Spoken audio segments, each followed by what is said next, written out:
Welcome, everyone. Let's continue to notice the quiet, the vast field of quiet in which you're hearing these words, in which all activity is occurring,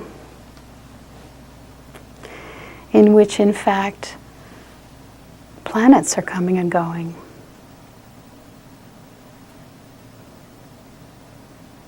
Let's just notice this quiet, this great field in which we find ourselves.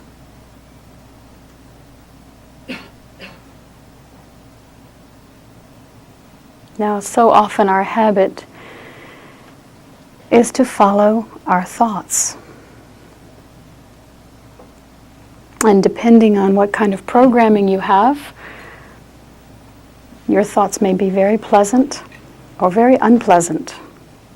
But in any case, the habit is to follow them.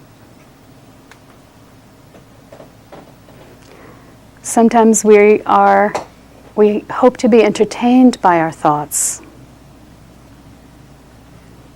because just resting in quiet may seem dull. So even though the thoughts are very unpleasant, we follow them. And we become more anxious, more fearful, more agitated.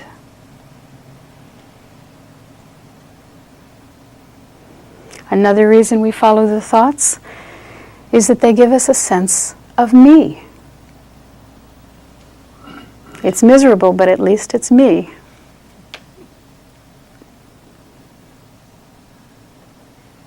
These are habits. Habits of following thought. It's not a problem that the thought arises at all. It doesn't matter what the thought is, and certainly we need thought to function. We welcome thought to function. But it's the obsessive, depressing, or aggrandizing stories that make us very unhappy, make us feel separate, make us behave in ways that further create problems. As we accustom ourselves to sensing this field of silence, field of quiet, then thoughts are coming and going like little bubbles. The ones you need make themselves known. And life becomes very easy.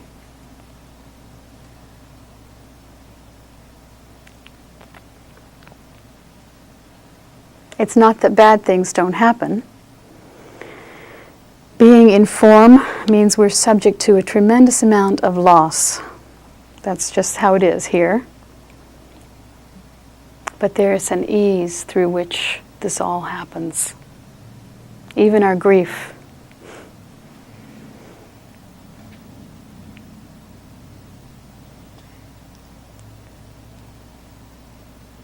As we accustom ourselves to this quiet field of awareness. So in a context like this, really that's all that's happening. For any of you who are new, you won't be getting anything. No technique,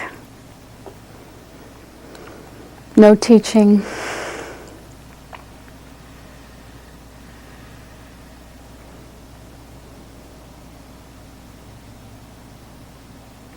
But an acclimatizing to peace.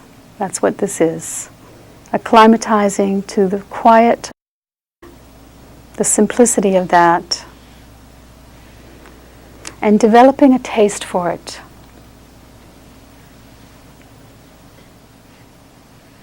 We're cultivating a taste. It becomes more and more familiar. You become a great connoisseur of your own simplicity of being, your own deep quiet, this lovely field in which we find ourselves. We don't have to create it, it's already here.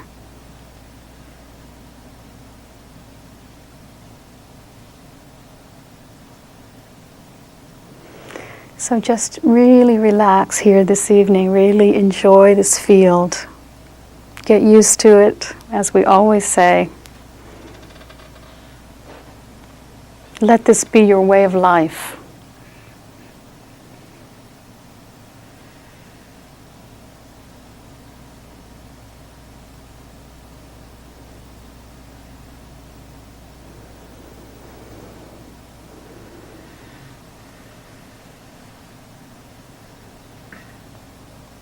Okay.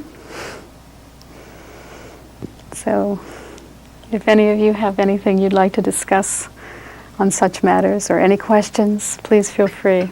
This character Nancy has been so conditioned that, you got to get out there and you got to do this and you got to be that and all these impossible things. And I think most of us get that.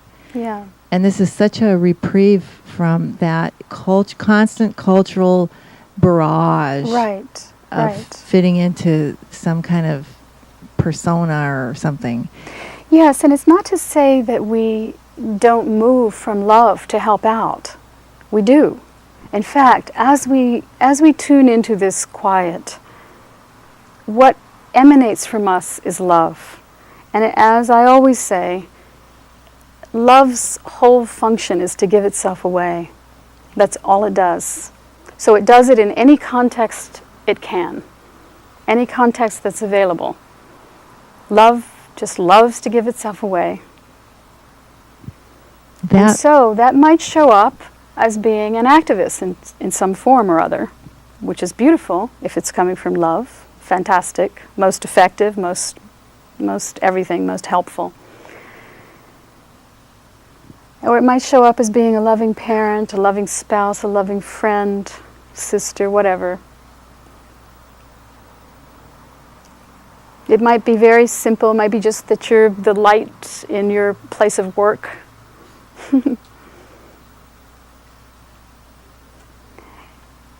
So it's not to say that we don't respond with our world, that we don't engage, right? It's not that kind of reprieve. But it's a reprieve from the heaviness of I should, and by golly we should, and we should change this, and they're bad, and they're wrong, and they're stupid, and on and on. That just eats us up, right?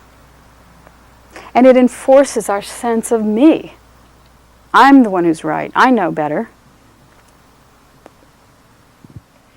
I was thinking too, like all, the stuff that comes from, I'm not enough because I'm not doing this. I'm not, all that self-serving, we're supposed to be,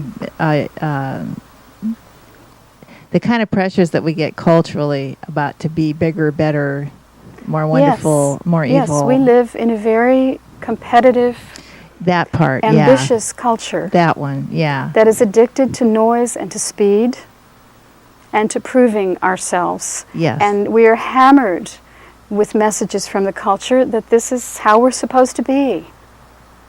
And that you're not worth much if you're not in that game. Yeah, and you're right. And so this... We can challenge, again, let your wakeful intelligence challenge the cultural assumptions about happiness.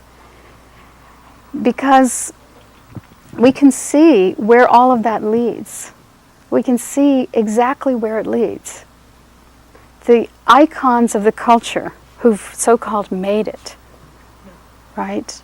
We can just clearly examine, are those the beams of light, right? Or is it someone more like the Dalai Lama, who we know is, if we think about who's happy, as I sometimes compare, Mick Jagger, right, who's had everything, but